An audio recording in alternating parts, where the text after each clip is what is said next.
Time to head to the voicemail of Truth and Reason.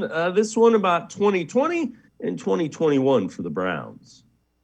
I think the Browns and the Browns fans had overly high expectations coming into 2021 because of our record the previous year, 2020, the 11-5 and the playoff performance. But I think what we underestimate is that negative point differential in 2020 and how good they were in close games.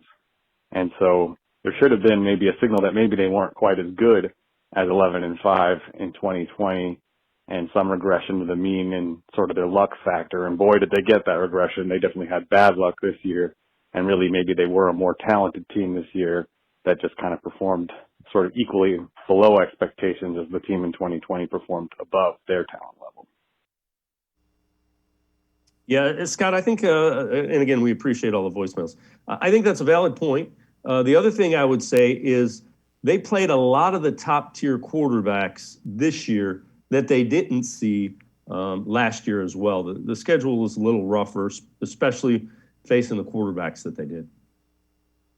Yeah, I think the caller made some really good points. I think, we overlooked the maybe odds of the regression that is natural because they made so many moves on defense that you thought that would, at least I thought that would kind of balance the natural regression, right? Okay, yeah, if they play as many close games, they might not win as many, but the defense should be so much better.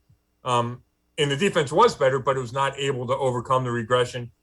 And the Baker Mayfield didn't play nearly as well. That plays a huge part in it. But I think we should have been on more alert for the step back, especially because, the point differential wasn't really good in 2020.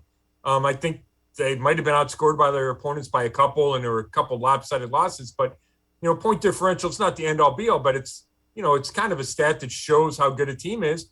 And the Browns has been middle of the pack the last 2 years. And I think that does show that it comes down to some breaks then, right? If you're not dominating, it comes down to breaks, it comes down to injuries. And if you lose a couple of those close games, the whole season flips. Yeah, and you know what? Andrew Berry has said every year is a unique and different year, roster and everything. And that certainly bore itself out to be true.